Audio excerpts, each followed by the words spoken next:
always wanted to like get those tools just to like just test it out, spook myself. I know, Gabe. Know?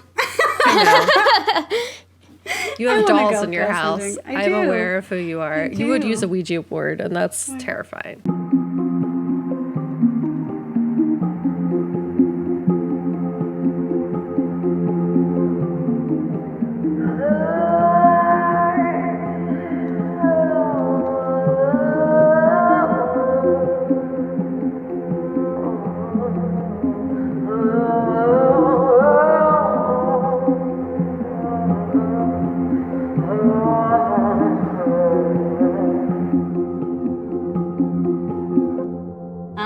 Darkness for a long time.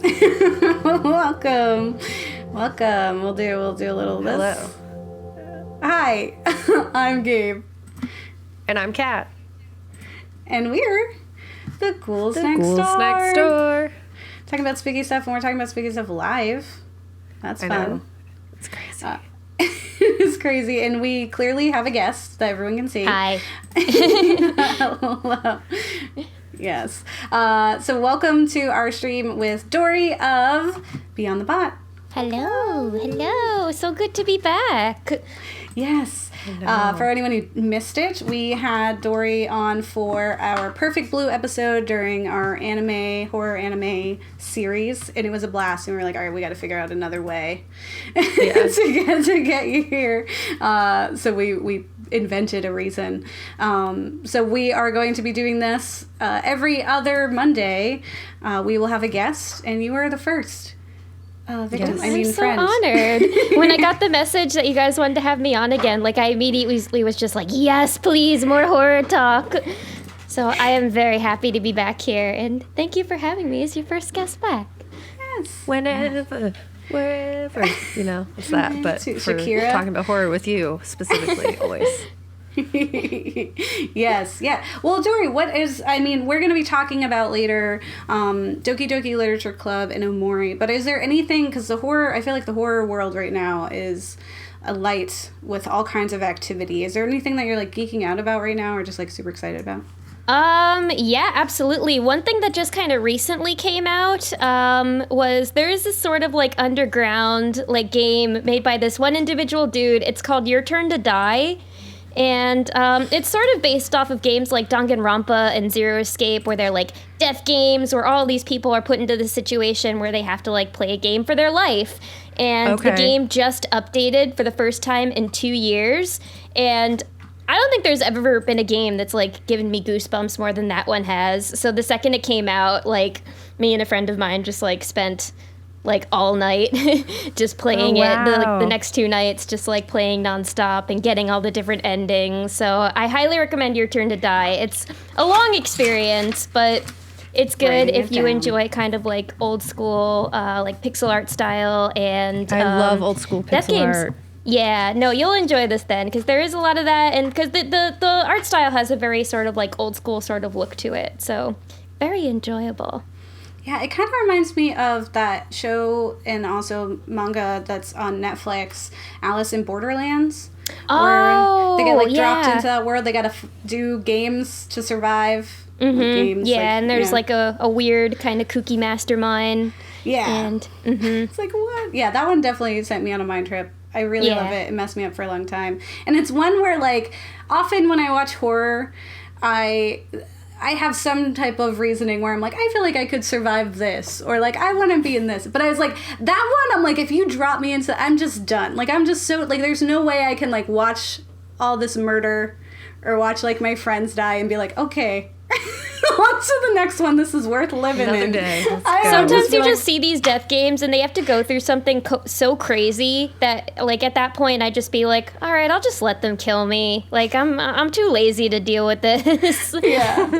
It's like the Saw franchise like doesn't work for like millennials or like Gen Zs where we're like, no, it's fine. We don't really actually want to live that hard. Yeah. And it's like, also, will this take me 5 seconds to complete? But because if it takes any more than that, like, I'm out. Yeah, I don't really feel like it. Like, do you want to play a game? I mean, it depends. What kind of game is it? Yeah. Like, you know, I'm not trying to dig a key out of my own kidney. It just seems like too much work. Contrary to our short film. Yeah. Contrary to our Saw 9, which happened first. So, yeah, I just watched Fear Street, 1994. It's 1970, whatever comes out this week. But it's the R.L. Stine. It definitely feels R.L. Stine. Like, the names are really cute. Like, the one guy's name is Sheriff Good, but with an E. And I was like, I get it. It was strange. It's weird pacing that I couldn't get together. Like, mentally, I was like, what is going on? In the middle, it was, like, real solid. And I was like, ooh, like, twist. And I'm, like, invested. And I, like, this is fun. But it took a while to get there. And then the ending, I was like, it's still going. Like, we're still here. And then I was like, when I was going to tweet this, I was like, I feel like people are going to be mad. I was like, these kids have, like, less emotion than, like, the kids in Euphoria. Like, where they're, like, not crying over deaths of friends. Like, no one is, like, emoting. All stone-faced. They're like, we just watched the whole murder. Like, kids are not that tough. Like, give them a little more slack that they're going to be hard. It's going to be hard for them to deal with the death. But they're like, no, they just pick up and keep going. Is this on Netflix? It is, yes. It's by Lee Janiak. I hope I'm saying her last name correctly. She did Honeymoon, which is a great horror film that we covered quite a while ago. And it's definitely one of my favorites. It's starring the wildling from Game of Thrones. Game of Thrones. Her name. The red-haired girl? Yeah, Egret, yeah. Yes. So that was her character's name, not the actress's name. Yes. It's like, and is it a miniseries or a movie? So Fear Street is apparently going to be 3 movies, but they're all coming out one is this week and then another one comes out next week, and they kind of like go back. Wait, I think I saw the trailer for this, actually. This looks really cool. Yeah, I was like, that's such a weird way to, like, approach horror and approach a series. The one that comes out this week is starring Sadie Sink from Stranger Things.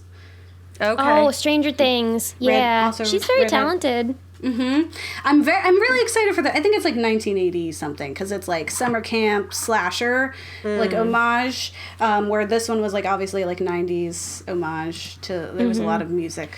Teenagers getting killed off. Yeah, that's for being too horny. Yeah, it was very like Scream. It was reminiscent of Scream, where I think the 1980 whatever is going to be reminiscent of like Friday 13th. So they're like they're in the vein of whatever horror like a decade of horror. That's really cool. It seems like Netflix is kind of upping their game when it comes to horror movies, because like one thing that I always get kind of disappointed about is sometimes going on Netflix browsing for a horror movie and I just look through everything and I'm like, this all just looks so bad. Yes. So it's good to see them diversifying a bit and creating like new properties that are really cool and fresh and fun. Yeah. For sure. Yeah. Horror is just like, I think this is the year for it, where I'm like getting anxiety because I don't have enough time in the day to watch or read or play all the different like horror things out there. It's like, I don't have enough time. I need to go see Forever Purge. I never got to see Spiral. Like, I know, I cannot live in the theater as much as like horror wants me to today. Well, the good thing is the movies aren't going anywhere, so you still have plenty of time. And I mean, I also have a feeling that we're going to be getting a lot of good horror soon, because since we've all been locked up for so long, I think a lot of people have been kind of forced to face a lot of their own personal demons. And I think a lot of directors will be kind of conveying that in their scripts and movies. And I personally can't wait. Yes. Yeah. It's always after like... Go ahead, Kat. I played a game today called Phasmophobia, and it was really good. It's your ghost hunters, and you go into a house, and you have to work together to fight these ghosts, essentially. But you can't actually fight them; you just get murdered. But like, it's like you're trying to like murder mystery, not really, but with ghosts, and it was pretty fun. So recommend. Supernatural Winchester brothers breaking in, talking to ghosts. Yeah, it was really scary. Because it's like first person, and you just hear, you have to wear a headset so you hear the ghosts' footprints, or if they throw something and you're like in darkness, and you have like all these ghost hunting supplies, so like EMF, temperature reader, you have crucifixes and like Holy water. yes, and like all that stuff, and like you can put salt down to see if they step through it, and you have like infrared. It's like really cool. Oh, that's I played so cool. it for the first time today, so that is for everyone to know. It sounds like it was made by like actual ghost hunters. Ideally, I mean, that'd be very fun. Yeah, that'd be. I always wanted to like get those tools just to like, just test it out, spook myself. I know, you Gabe. know? I know. You have I wanna dolls go in your ghost house. hunting. I I'm do. aware of who you are. I You would do. use a Ouija board, and that's terrifying. I would. I would. On one I would side not. there is K-pop pillows, and on the other side there are haunted dolls from the haunted flea market. Yeah, so that's like Gritty and Get Out. That's just me. That's my lair. The duality of man. Yes. Well, why don't we start kind of chatting a little bit about some of the... So you pitched 2 games to us. Kat was able to tackle one. I was able to tackle the other, and Kat also did the other because Kat likes games. And have the time I to do love it. games. I play games all day. Same. Excellent. I wanted to start with explaining a bit about what Omori is. Kat, can you Sure. tell people? I have it here in my book. Omori is explore a strange world full of colorful friends and foes. Navigate through a vibrant and mundane in order to uncover a forgotten past. When the time comes, the path you've chosen will determine your fate and perhaps the fate of others. Omori is a video game by Omocat and came out December 25th, 2020. And it was really good. Ooh, recent. And really, Recent. really sad. Yes. But also really good. Just sad. Just emotions. Do not let the cute-looking character designs fool you. This game is terrifying and depressing, and it'll stick with you for a while. Yes. To say Yeah, the it got least. me very early on. Like, I was still in the prologue, and I was like, oh my God. I'm not going to spoil things just yet, but it shook me and continued to shake me as I played throughout it. So, highly recommend. And we'll talk about it, I guess, because that's what You we're got shook. Awesome. Shooketh. Shooketh. specifically. Well, what kind of game is Omori for people who are curious? Omori okay. is a... Oh, sorry. If you want to... No, you got it. You got it, Dorrie. That's why you're here. You're our special expert guest. Omori is a turn-based RPG, kind of based off of or inspired by a lot of the classic turn-based JRPGs of the late 90s and early 2000s, like Chrono Trigger and Earthbound and Final Fantasy VI. So it follows the turn-based RPG format where you and all of your party members have to take down enemies. But in this, it's actually pretty cool. You have like an emotion system. So you can boost people's stats by like boosting their emotions, like their happiness, anger, sadness. And you can use those as advantages towards other different emotions. It kind of works like rock, paper, scissors, where it's like, oh, like... sad beats angry or happy, and then happy beats angry, and angry beats, and so on. Yeah. Yeah, so that's really cool. So it's a game really about emotions and kind of how we process them, and so that's part of the game. And then the other part is just sort of like you're walking around and you're hanging out with your friends, trying to bring a broken group of friends back together. From this incident that had happened years previous that you sort of uncover as you keep playing the game. Summarized so well. And like really cute, like Stardew, like graphics, and that it's like 2D pixel adorableness. Oh yeah, the slash pixel art's horror. adorable. Yeah. I have a little keychain on my purse of the character Basil in his little his pixel art form. He's my favorite. I always have Basil a thing is for. best babe. Yeah, he is best boy. I always have a thing for the characters that seem like they're constantly on the verge of mental break. Probably why I loved Perfect Blue so much, and also why I love Basil and a certain Doki Doki Literature Club character that I'll get more into later. True. Yes. Kat, what drew you into Omori? Like, what were you excited about? Well, for perfectly honest, I saw Dorrie tweet about it, and I was like, I trust Dorrie.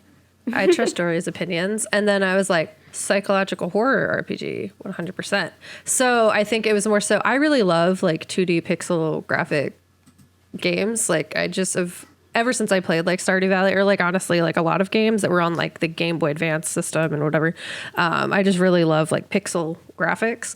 So the fact that there's been like some pretty successful horror games with pixel graphics, and that this was one of them, I got like really excited, just specifically because it was cute but also scary, and I feel like that's like hard to achieve well. And I think this game did like a really amazing job. And also in terms of like an art perspective, like it is so cool. Like the art style, it's really unique. It's not like, honestly, like any other game I've seen in terms of like how the characters themselves are drawn and designed, and like how the environment interacts with you as you're like playing.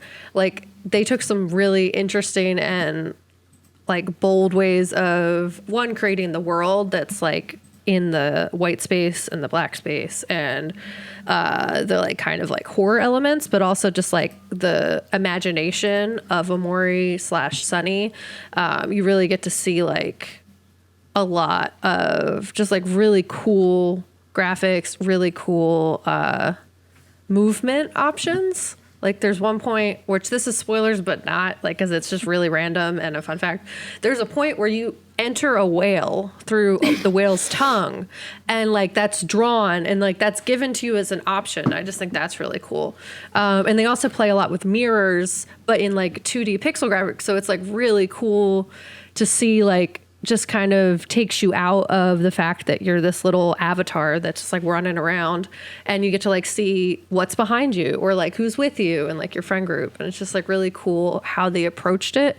I would like from a programming end, I would be so interested to like know what they used to do that, and like how many artists they had doing it, because it was just like really unique and dope. Yeah, no, the art was a little like Kat. I love those types of games. I love pixel art horror games. When I was a teenager, like I spent so much time playing games like Ebe, Mad Father, all of those like very underground indie RPGs made by like a single dude. I don't know what it is about those games that just got me back then, but there's something about the simplicity of pixel art that really makes the horror very effective. So because it's so simple, I find that creators end up having a lot more that they can work with. Because because with pixel art you don't have the craziest budget, and I don't know why, it's just always been very effective for me. And I've also been following the creator Omocat for a very long time. I used to follow them back during the Tumblr days when they just had this little blog. Yeah, no, the story of Omocat and Omori is actually very fascinating. The game was 6 years in the making, I believe. Because Omocat just started out with like a webpage on Tumblr where they would draw that character. I don't think their name was Omori yet, but that character in their room as like a hikikomori. And then from there, it kind of developed into like a webcomic, and then they started making merch and growing a team. And then eventually the Kickstarter for Omori happened in maybe like, I want to say like 2013, and it raised a lot of money because Omocat was very popular. And then, so fans have been waiting for it for a long time. And then when I finally saw the trailer, I was just like, oh my God, like I've waited so long, I have to play this. And I mean, I'm actually pretty happy that they waited as long as they did to release it, because I think any sooner, and it probably wouldn't have been as wonderful of an experience as it was. And did it definitely lived up to your expectations for like that wait? Yes, yeah, it was well worth the wait, and certainly lived up to my expectations, because one of my favorite type of horror is also kind of the mix of cute and creepy, and taking the expectation of like cute and then turning it on its head in a very interesting way. So the way that they add in the horror to like this very cute art style, like just it's so jarring, but like it works. Yeah, so when you're in that colorful world and then you first see that shadowy something appear, and you hear that very like soft, eerie music in the background when you see it, like that's when you know that like, okay, something is going to be very off about this game. Yeah.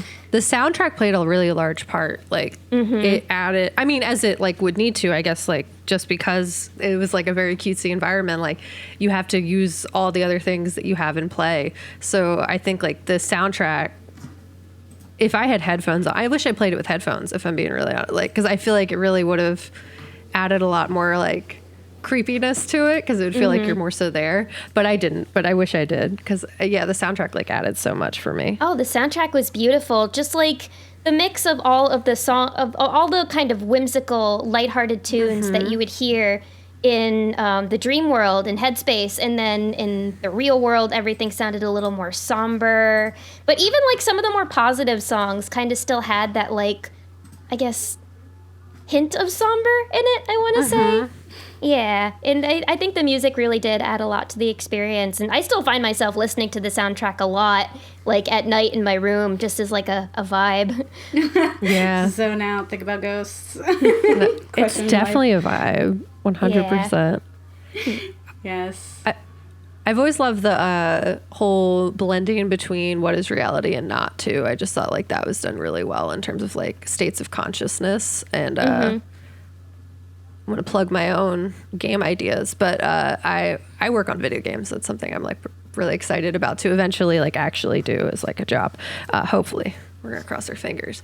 But I've always found that like really fascinating, the whole, because of like, I guess because of my narcolepsy and like sleep paralysis and stuff, like the whole like half awake, half sleep, what is a dream, what is not, and like a lot of like my art plays into that, a lot of that. So I just like, I thought that was so amazing about this game. It's something like I don't know. I haven't played a lot of 2D graphic horror games, so I haven't seen that a lot.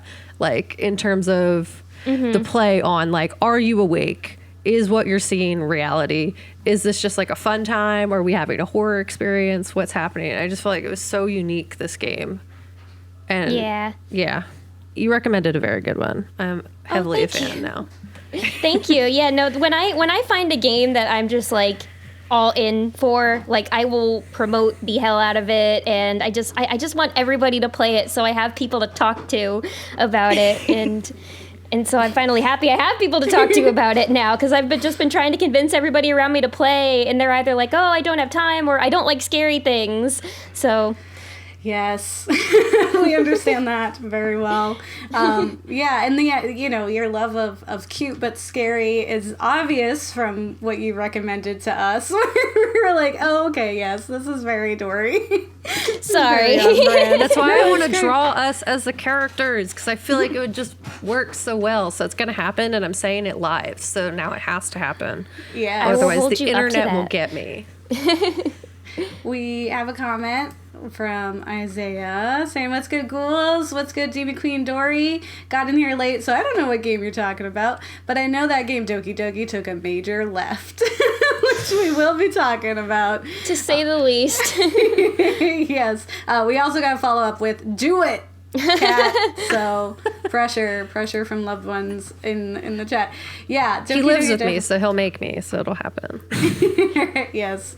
Yeah, and if people are following Kat on, Twitter or Facebook or just, I don't know where else you are, Instagram. Yes, the gram. You can see the drawings that you do in our commission. I do art times. Yes, you can see Gabe as a JoJo character. Mm-hmm. Ooh. Yeah. All right, now I'm really excited to see us as Omori characters, because sometimes on Twitter I'll like scroll through fan art and I'll see people, they'll be like, oh, this is me drawn the Omori style, and I'm like, If only I could art. Yeah. If only. That's exactly. I got you. If I was good with a pencil, then that would be a very dangerous thing. That's fair. You can't have all the talent, Tori. You got to leave some for the rest of us. Yeah, hold on. I'm working on getting my JoJo in here so that. Show the world. Yes. Here we go. I'm too hype about it. It was a commission, just random. Yo, here I am. That is so cool.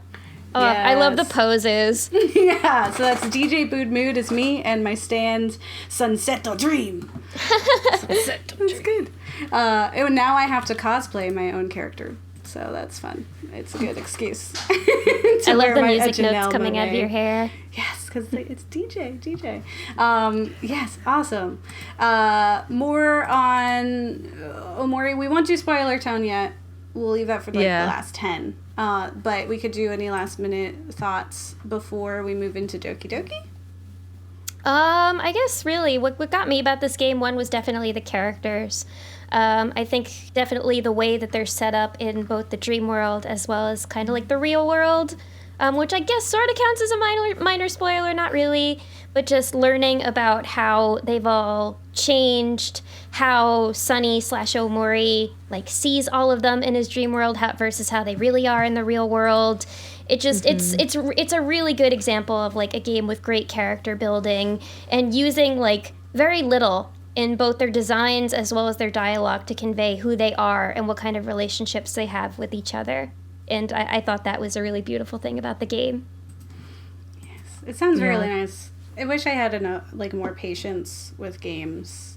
Because I think what you're saying was it's a long game. It's a commitment. Yeah. Yeah, there's a lot of grinding and stuff that goes into it. I'm just like, yeah. You can run. Okay, you can run from the monsters if you're fast enough. Mm-hmm. So you don't there's some things you have to fight, but there are other things you don't have to fight. And it'd probably go quicker if I didn't not run away from every single thing. Like if I successfully escaped, it would have gone faster. So, Gabe, if you channel your running abilities with a keyboard keyboard, because you have to keyboard, you can too play Omori. I believe in you.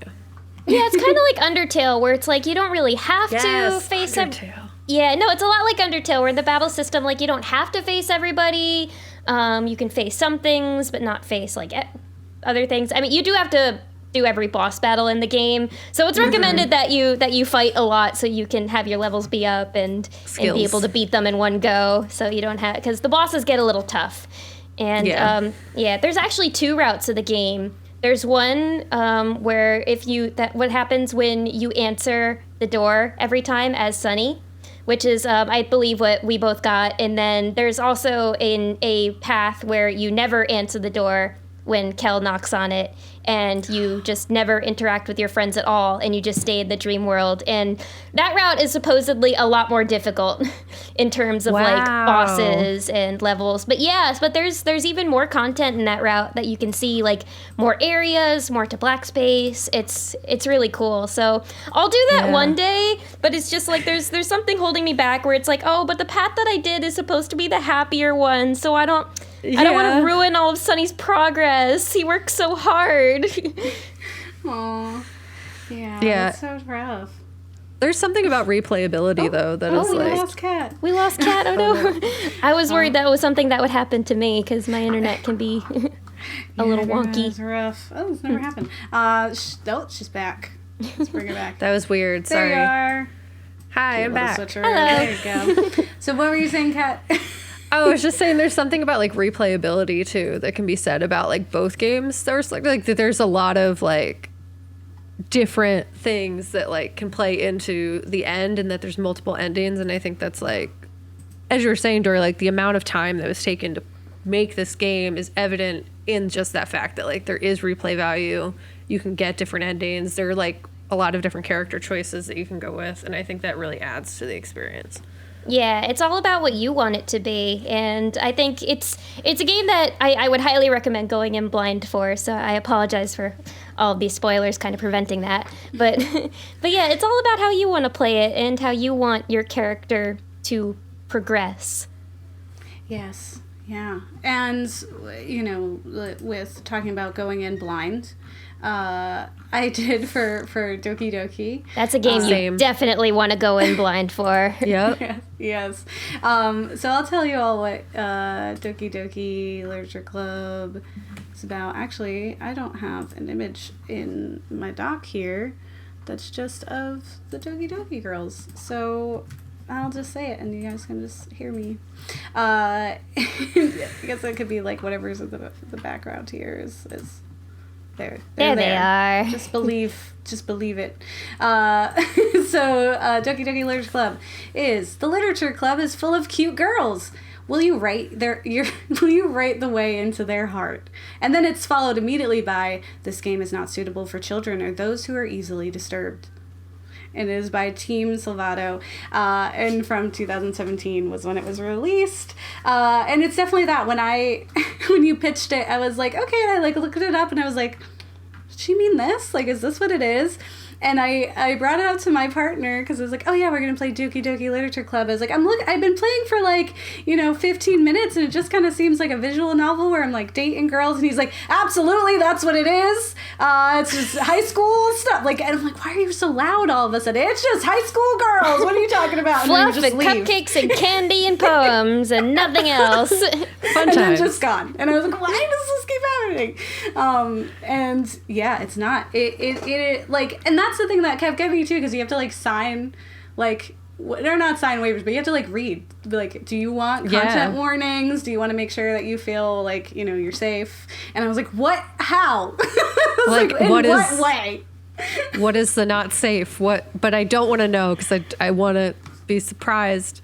Mm-hmm. But why such long warning? Like, it's gonna be bad. Like, you're telling me it's gonna be bad, but it was effective. Oh my god.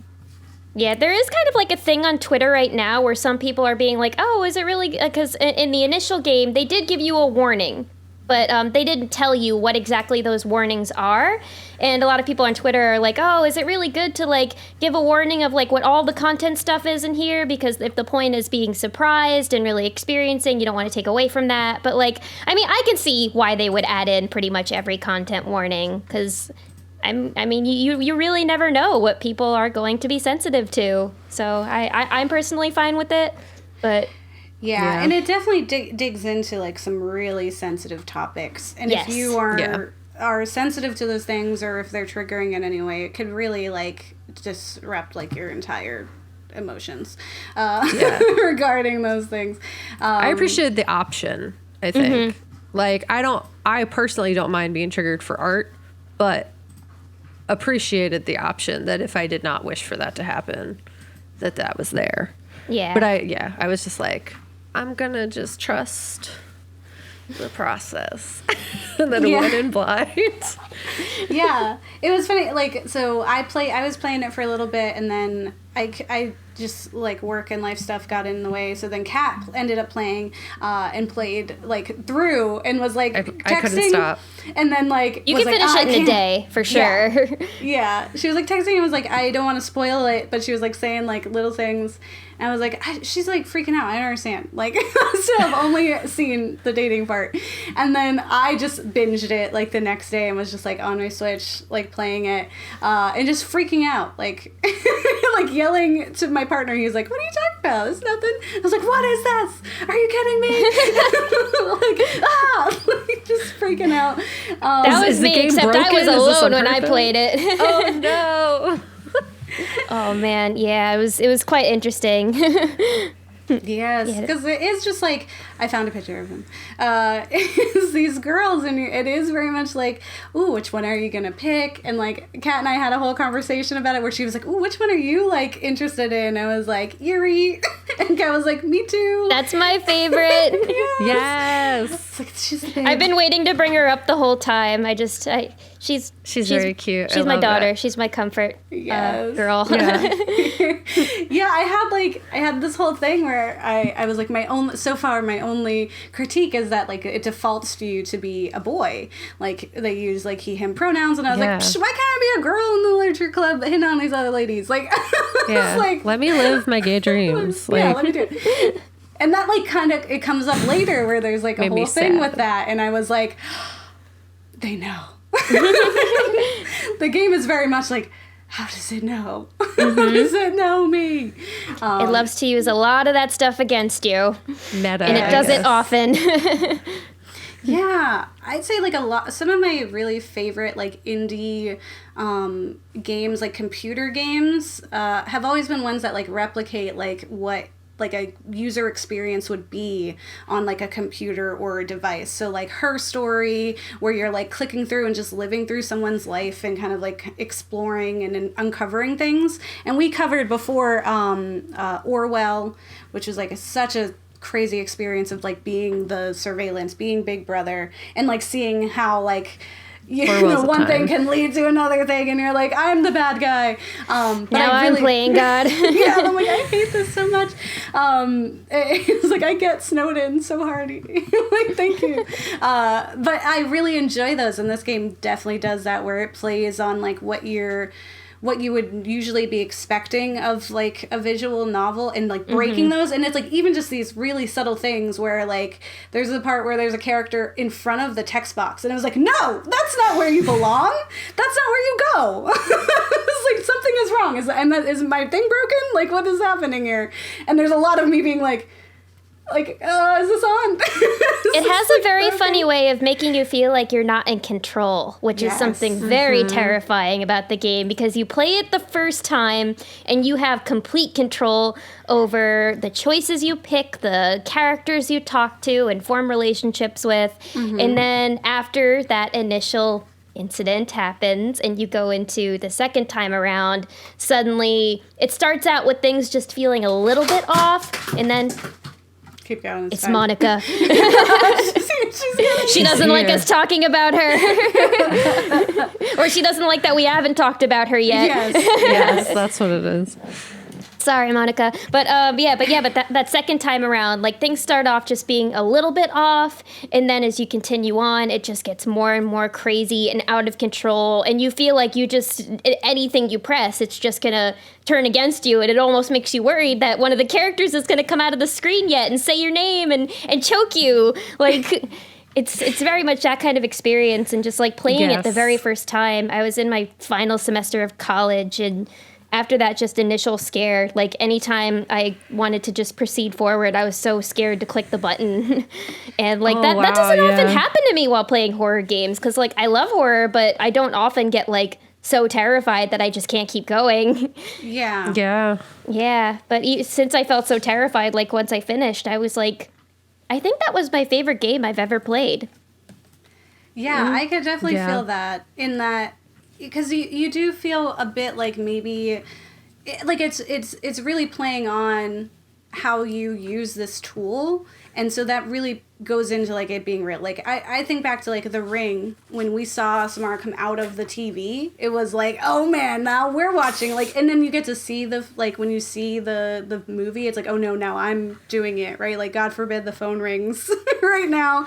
And that's like what it felt like when I was like watching as these things are happening. I was like, it's only a matter of time before, like, now I'm gonna like hear her, or it's like, will I be able to turn off this console? Or like, is she in there? Like, are they in there and they're coming for They got Can a they Twitter. hear me? They're a whole personality that just exists in the world. Yep. So More than just It an could avatar. watch them live tweet it, like just like tweet at us while we're doing this. You don't know. You're always watching. I kind of hope so. Yeah, that'd be kind of like pretty dope. So many things I want to ask them. Yeah, like you know how this. I mean, I would love to be in that room, like figuring out how you're gonna do the things that you're gonna do, and like how it's gonna show, and how we're gonna freak people out. Like, that sounds super fun. And I, so it's just like, yeah. Oh man, I'm like totally blanking on what it is I was gonna say. Oh, the Twitter thing. When you get prompted to like go follow this person on Twitter if you want, and like I did, and from there I saw it was like also follows is Dorrie. It was like Kat and Kurt. Following me on the bot, and I was like, it's so funny. Like, anyone who's played this, like, you're called out because you're gonna show up on. Oh, Kurt has definitely had his own experience when it comes to Doki Doki, which I think he even made like a whole video about it too on his channel. Wow. So yeah. Oh, so when we met and we just our shared love of Doki Doki, we just had like a whole long conversation about it. That's very. It's exciting. So fun. I want to play it again. I still need to like. So. Without getting into spoils, I really want to see what happens when I reset, because you can reset it. Mm-hmm. If I reset it and then I do a certain thing, like right off the bat, if that fixes it. I don't know. Yeah. You'll just have to find out. I don't know if you're picking up what I'm putting down, but No, I want to date Yuri. I want Yuri in my life. I want that, and I don't know how to get her back. And she would make a perfect ghoul. I think Right? she would do very well on this podcast. She'd have a lot to say. She loves it. I think once you can get past that initial shyness that she has, and you can get her to open up, she'll definitely have a lot to say. Yeah, she was definitely like immediately. I was like, "This is a person after my own heart." I found her fascinating. I mean, I thought all the girls were really interesting, but her in particular, there was just something about her that I found just very interesting and deep and mysterious, and also just vulnerable. Like I knew that under all that there was just like a sweet girl like looking for friends and approval, but she didn't really know how because she was just such an oddball. I was like, I know, I get that. Yeah. Like, Same here for sure. I was like, she's a girl after my own heart here. Yeah. Was she the first one that you chose to pursue? Yeah. Oh, she was the first one that I chose. I think her and Sayori were probably my two favorites. I mean, because Sayori, I kind of see myself in. Just that because not really as like a girl next door type, but like I guess kind of the. The other traits about her, I really found that I connected with, and I remember like that when you first have that kind of deep conversation, and she tells you like her secret. Like I remember that you didn't even get to the scary parts yet, and that really surprised me because I thought she was going to say something else completely, but then when she came out with that, I was just like, oh wow, I wasn't expecting that. Yeah, and it didn't scare me per se, but it definitely let me know that like we were getting to kind of the parts that were going to be a bit off. Yeah, I remember when I was like, dang, do I like Sayuri now? Because I was like, I feel so much of what she said, and I'm like, she is so much deeper than I first realized. Who do I love? And I was like freaking out. And I was like, what do I... Having like it makes you love her Do more. I restart and just write poems for her? I don't know. Like, and I was just like, I want you to feel important too. I'll walk home with you, I promise. Like, I was just like, I don't know. I wanted to be like, girl, you deserve better than me. Come on. Like, all I do is sit around and watch anime all day. You need to find someone who's going to like actually take you out on a date and be good to you. Like, true. Yes. I definitely had that feeling too, where I was like, I was in too deep, where I was like, I couldn't say no to her. Because I was like, I can't say no. I was like, but then like, is she gonna believe me? Because this whole time this has happened, and I was like, am I discovering this within myself? And it's just like, is it just that I liked this one because she was, the first girl there, and I never saw Sayori as a girl? Like I was this like, high school boy for that moment, for that whole game, where I was just like, oh my god, is this happening to me? It has to be. Yeah, I definitely had to like hold, and I feel similar to you, Kat, where I'm like, when we were saying replayability, I'm like, I want to go in and see what happens if I do this, and like, see the other options, and see how it all plays out. And because like once it starts going and it starts to really get creepy, it's creepy. Yeah. And it's just the way it just turns everything on its head. And really, what really just feels so emotional about the whole situation is the first time you play the game, you find yourself getting very close to all of these girls and in a way kind of falling in love with all of them. And then seeing what happens to them as you keep playing the game, just like, I don't know, it hits you like really hard because you almost feel like you've made, in a way, like a parasocial relationship with them. It's like they're completely fictional characters, so it's different from like, having a parasocial relationship with like a YouTuber or a celebrity, but in a way you feel like they're friends and that you've really gotten to know them, and you want to protect them, but you also want a good horror experience, so it just leaves you feeling so conflicted. Yeah. I love games that make you feel like you're real, like your character is real. Like I know specifically, I recently played Days Gone, and I was like, I need to find food for my family that is in this village. Like, they're not actually real, and I don't actually have to do that, but I must hunt a deer specifically so that they can have sustenance, and this is my goal now. We murder zombies to save them. And I love, like, games that give you, like, I am in this. I have a family in this game. I have friends in this game. I've known Sayuri since I was in kindergarten. Like, this is my life now. 100%. I am invested. I need a game that forces me to care. Yeah. Yeah. It's like, what is my motivation? Yeah, for any of these things? And it definitely, you get it. Like, it was slow in the beginning because it really is just like, you know, you're making poems and you're hanging out, and then it takes, like, as I was saying, strong left. Very strong left. Like, wait a second. Isaiah has a question, actually. For games that make you feel real or feel for the character, is it easier if you are able to customize the character, or does it not matter? That's a good question. I think for me it doesn't really matter. I think it matters more about how the character's written than kind of how they look, in a way, if that makes any sense. Because it is cool having character customization and making them look like you, so it feels more like it's you playing. But I think if you are playing as a different character, but they are written in a way that makes you feel like you can kind of connect with them and be their friend, or feel like you could be in their shoes even, then I think it could be just as easy to feel real.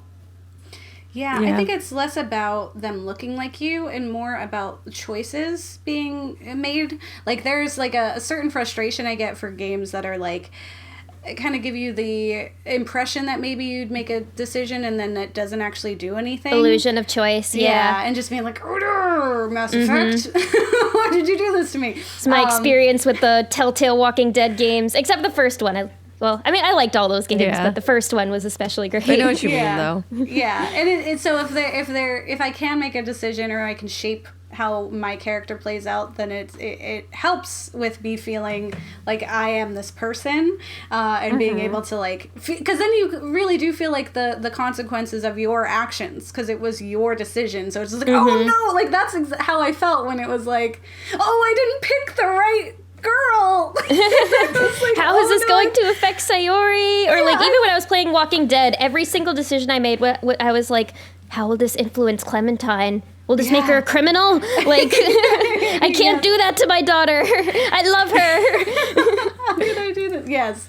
Yeah. I'm playing a game right now, and it's like the character is just like any, like, RPG character that just kind of goes in and wants to do the mission and, like, doesn't care about the plot. Like, it's just like, yeah, workers' rights. And then it's like, I'm just going to go kill this monster for money. And I was like, what? I just, like, all the cutscenes are just them being, I was like, why don't I get to choose who I am? Like, why do I get to choose this character? What about you, Kat? Yeah. How do you feel about it? No, same. It's 100% choice, and, like, having that influence the story. Like, I consider, not that I actually act much, but, like, I am a method actor. If I am in this, I need to be in it.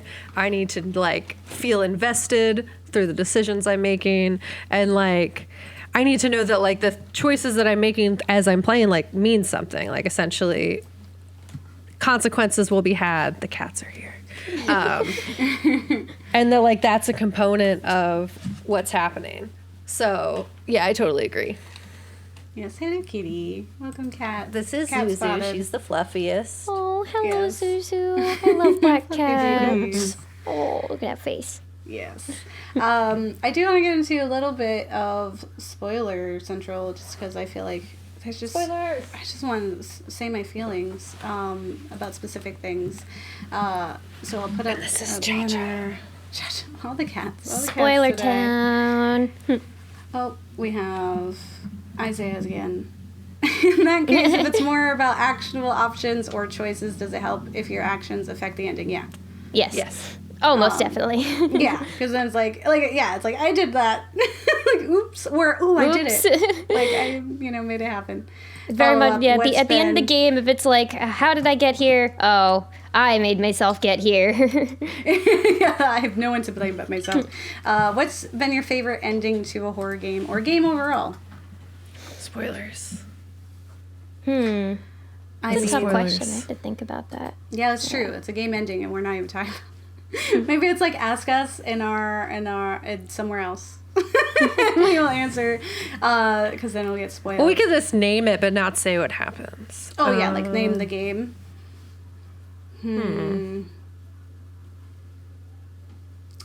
I mean, I really like the ones we played. Yeah, no, I think these are pretty safe currently. options.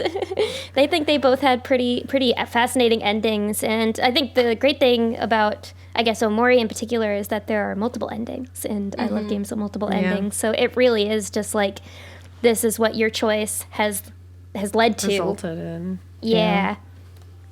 Yeah, there's, what's that game where you can reverse time? And it's kind of visual. Oh, is that Life is Strange? Yes. I think. Life is Strange. I felt super weird about Life is Strange. Not a big fan of that game. Yeah, I didn't like the characters, and it got weird. There was like a whole point I was like, how does this what we're at? Yeah. Like yeah. Yeah, for me it was just like it was a game I think that was meant for like a kind of millennial audience, but it was very much written by boomers. Yeah. Yeah, because playing through it I was like, do teenagers really talk like this? Yes. And it's like, I'm supposed to care about these characters, right? Because I don't. I don't care about them. If your main character was modeled after Holden Caulfield, then I don't think you can get me to care. Yeah. Sorry. Yeah. That was probably too mean. I apologize. But No, I didn't play it, honestly. Like, I played the demo, and that was like the first little ease into it. And I thought that was cool, but I did not play it ever again after that. So yeah, it's good. You're saving me time. Yeah. Yeah, not a favorite for sure. I still haven't gotten through Oxenfree, but I like the gameplay for Oxenfree. Oxenfree was great. Yeah, I didn't finish it yet either, but I liked it. Night in the Woods was another great one. That was kind of like a choices you make sort of game. I need to play that. Yeah. Yeah, you play as the cat girl. That's what it is. That is a wonderful game that I highly recommend. All right. Yeah, I've been like on the fence to buy it because it's like a little expensive. Like, not really expensive. It's worth it. It's teetering on that point where it's like, this is not $10. Like, this is a game I must purchase with money. But it's on my wish list. It's been on my wish list for a while, so I'll definitely have to check that out. It's an excellent game. I highly recommend it. And it's another game where the soundtrack really makes it. Yes. Yeah.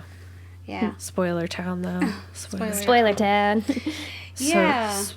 Spoiler Town. I want to know if I delete Monica at the beginning, that it fixes it, and then I can just love Yuri and we have marriage. I don't know if you get the option to do that. I'm not sure if you can. You can delete Sayori very early in the game, and there's an ending there where if you delete her, then I believe it's if you delete Sayori's character info, then in the very beginning of the game, like you'll be walking to school, and then all of a sudden she'll be like, "Whoa, this isn't right. This is really bad. This is awful. Like, what is happening? What did you do?" And then it kind of glitches out, and it goes to a screen that's like a black and white version of like her hanging, and that's a game over. Wow. Yeah. Jesus. Yeah, it's very unsettling to watch, to say the least. Okay, I'm going to do that with game. each of the characters as soon as we sign off, just because I'm curious now and I need to know. Yeah. I'm not sure if there's one for Natsuki and Yuri or Monica, but I know there's one for Sayori. Okay. Yeah, because I don't think the prompt to be able to do it shows up. It's in files. Yeah, it might be later on in the game where all the prompts show up, but I'm pretty sure that Sayori's character info is there, like, very early in the game. And you have the option to delete it, but it does not make her happy.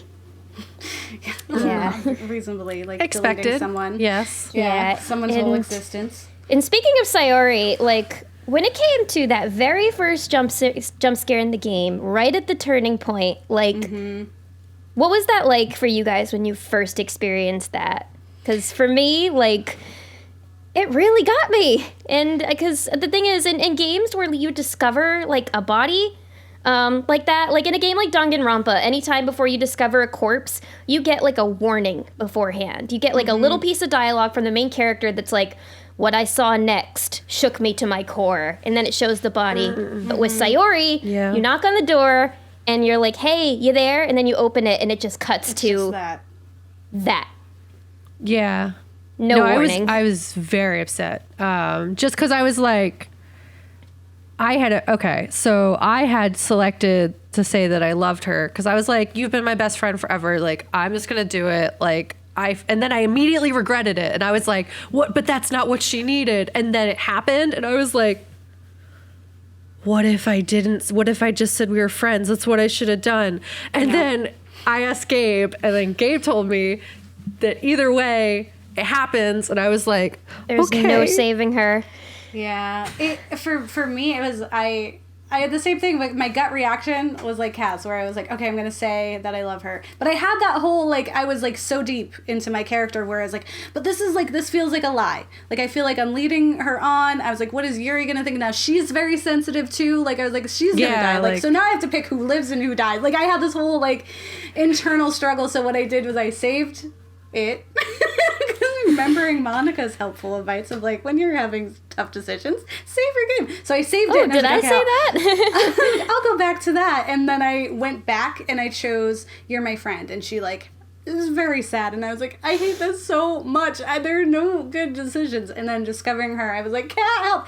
And I immediately, upon discovering her, tried to go and open the other one. And it was like, no, that person is gone. And I was like, what? I was like, wait a second. I'm so not used to not having control of the game, just being able to, like, go back and, like, you know, change a slight mistake or, like, revisit a decision. And it was like, no. We're in the territory of the game where I have no control. No more control here. And this is our game now. Yes. I will say, like, the lead up into that, like, I didn't know exactly what happened in the game, so I was going in, like, fresh. Like, I didn't read any spoilers or anything. I just knew it was scary.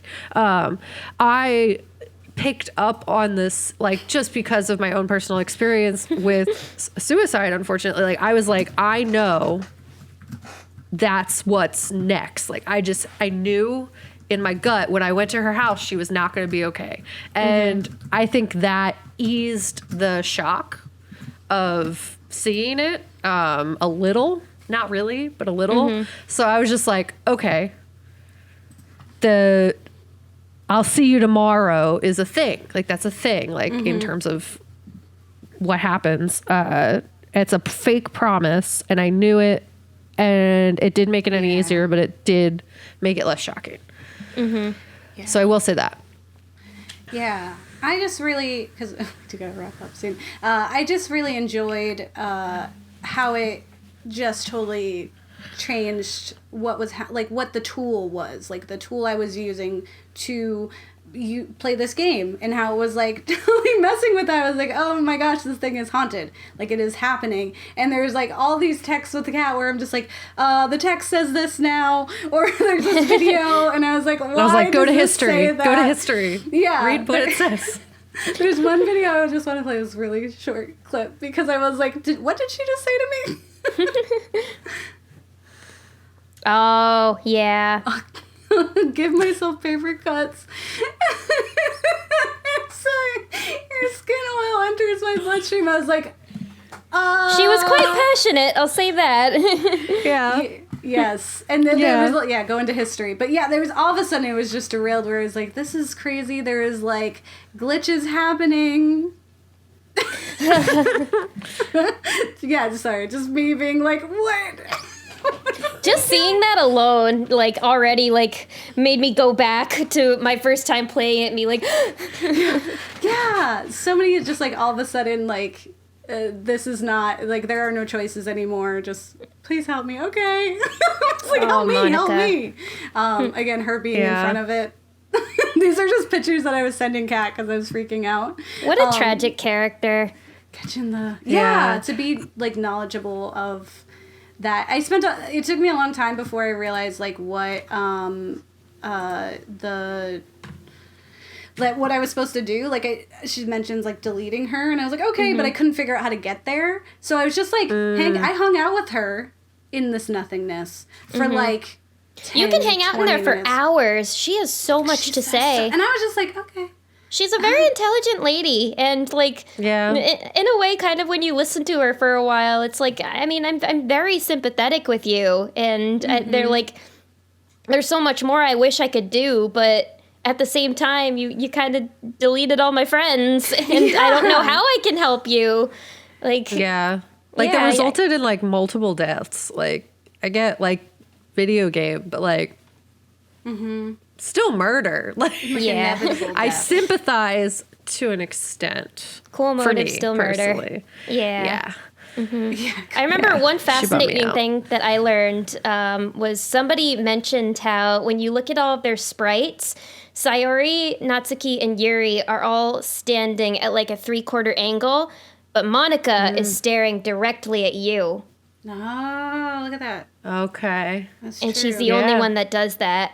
So it's sort of like, and the longer you look at her too, after you've played the game, you realize there is kind of this sort of uncanny valley look in her eyes that like, when she's looking at you. Yeah, like it's not quite dead. Like she's sweet, but like the longer you look at her, the more unsettled you get. Yeah.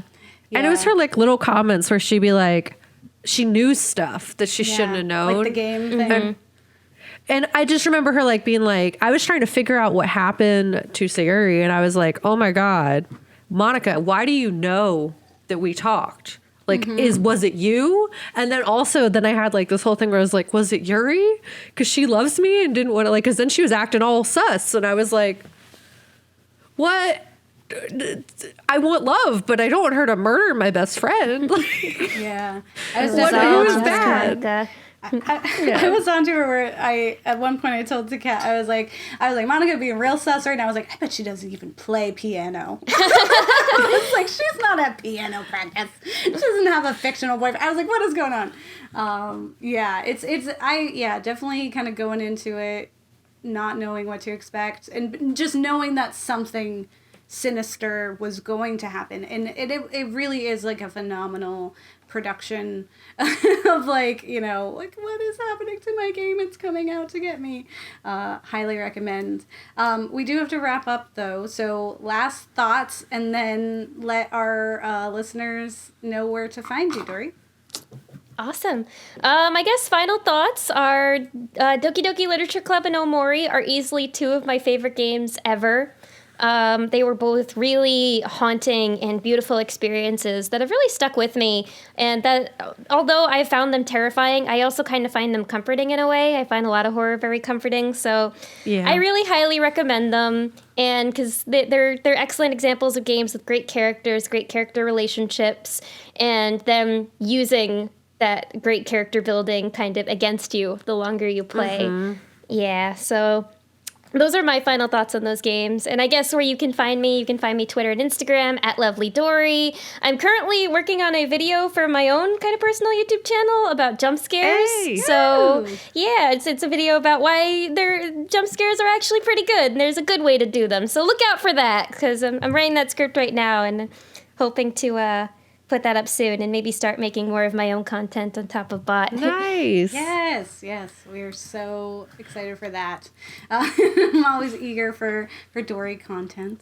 Kat, any of your last thoughts on the games?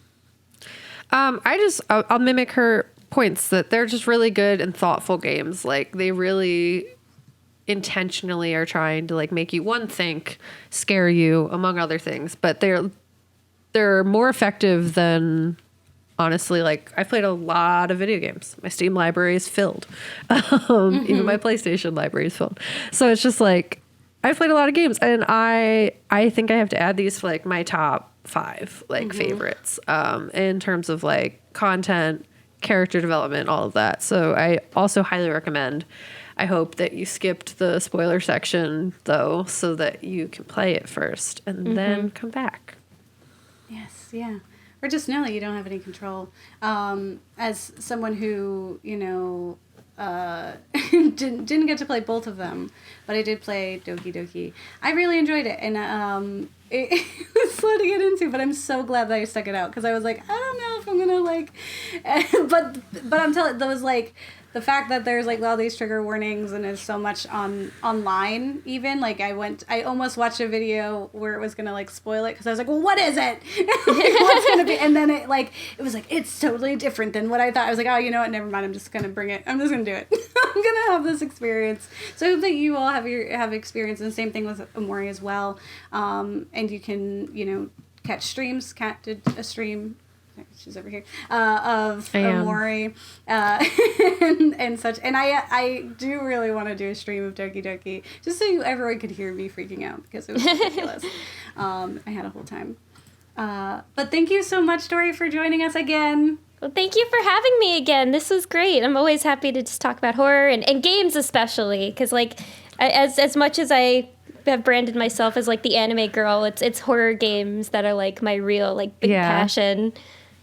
So I was very excited to be able to talk about these games with you guys.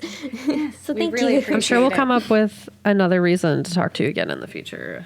There will always be more horror games. Yes, and we are all friends now, so it works out. But with that being said, Kat, don't get married. delete your kids. They all do. right, bye everyone. That's what they do. Bye. Make sure you like and subscribe. I always forget to do that. Yeah. All right, we're ending broadcast. Done. All right, so we can stop the recording.